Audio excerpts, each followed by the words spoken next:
मैंने lottery ticket खरीदी है, क्या इसे कोई लेना चाहेगा? मुझे दो, मैं भी एक बार ट्राई करूंगी। मोनिका ये तुम्हारे लिए और जिनी ये तुम्हारे लिए। क्या प्रूफ है कि ये लॉटरी निकलेगी? मेरे लिए तो ये एक इन्वेस्टमेंट है, क्या पता कब किस्मत बदल जाए। तुम्हें नहीं लगता कि तुम्हें अपनी दौलत पर कुछ ज्यादा ही घमंड है? इस महीने मैंने अपनी पॉकेट मनी जरूरत से ज्यादा खर्च कर। जब मैंने मम्मी को बताया तो उन्होंने तुरंत मेरे खाते में 10,000 ट्रांसफर कर दिए। और हमारी कंपनी के शेयर भी इसी साल शेयर मार्केटिंग पर लिस्ट हुई है। अच्छा रिया, तुम इतनी सारी लॉटरी खरीदती हो, आखिर तुम्हारे घर का कारोबार क्या है? मैं तो छोटे से गांव से हूँ, घर वाले गाय भैंस पालते हैं। अच्छा, तो तुम गांव से हो? छी, कितनी बदबू आ रही है। तुम्हारी भैंस की आंख तुम्हें बहुत बदबू आ रही है। अरे सिया जाने दो, बेवजह झगड़ा मत करो। रिया सिर्फ तुम्हारी वजह से चुप हूँ, वरना इनकी दोनों टांगे तोड़ देती। रिया, तुम्हारी ड्रेस तो काफी महंगी लगती है, कहाँ से खरीदी है? ये ड्रेस मैंने खरीदी नहीं, इसे मेरी माँ ने खास बनवाया है। अरे इस पर तो किसी ब्रांड का नाम ही नहीं है। अरे जल्दी से वापस कर दो, ये कपड़े पहनोगी तो लोग समझेंगे कबाड़ उठाने वाली है। इतने दांत बाहर मत निकालो, तो तुम दोनों से तो कम से कम कहीं बेहतर ही है। रिया, अगर तुम्हारी मम्मी को ये सब इतना पसंद है तो चाहो तो मैं तुम्हारे पुराने कपड़े ऑनलाइन बेचने में मदद कर सकती हूँ। तुम लोगों की थोड़ी मदद भी हो जाएगी। नहीं नहीं, ये कपड़ा रेडीमेड नहीं मिलता, ऑर्डर पर तैयार होता है और काफी महंगा है। ये कबाड़ तुम्हें सच में इतना महंगा लगता है? जिनी यकीन करो, ये सच में बहुत महंगा है। रिया छोड़ो इन्हें, मुझे तुम पर पूरा भरोसा है।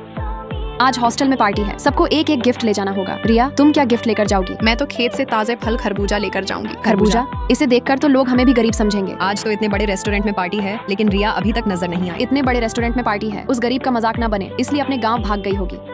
बताओ तुम लोग क्या खाओगे? हमने सोचा तुम अपने गाँव भाग गई होगी, लेकिन तुम तो यहाँ वेटर का काम करती हो। हाँ, थोड़ा एक्स्ट्रा कमाने के लिए। वैसे रिया, तुम पर वेट वाली यूनिफॉर्म तो तुम पर खूब सूट कर रही है। वेटर कॉफी ला। वेटर मेरे लिए कोका कोला। वेटर थोड़ा जल्दी ला। वेटर वेटर थोड़ा जल्दी आ। अरे बाप रे, मेरी तो कमर ही टूट गई। बस करो रिया, थोड़ा आराम भी कर लो। कोई बात नहीं सिया, ये तो मेरा जिम्मेदारी है। और हाँ, तुम्हें इस खाने के पैसे देने की बिल्कुल जरूरत नहीं है। मजाक मत करो रिया, ये बहुत महंगा रेस्टोरेंट है, कहीं पैसे कम पड़ गए तो पूरा दिन काम करना पड़ जाएगा।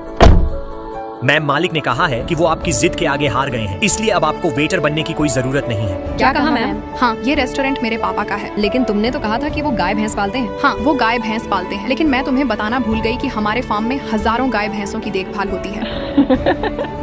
तुम लोगों की अमीरी तो इसके जूते के बराबर भी नहीं है। फिर तो लॉटरी क्यों खरीदती है? कभी कभी इंसान सिर्फ अपनी किस्मत को परखने के लिए भी एक मौका ले लेता है। रिया, तुम खड़ी क्यों हो? जल्दी से यहाँ बैठो, आज खाना हम अपने हाथों से तुम्हें खिलाएंगे। रिया, तेरी दी हुई लॉटरी टिकट लग गई, पूरे 1 करोड़ की। प्लीज रिया, एक लॉटरी हमारे लिए भी खरीद दो। दोस्तों, लाइक सब्सक्राइब करके कमेंट में जरूर बताना, क्या आपने गाँव में गाय भैंस पाले हो।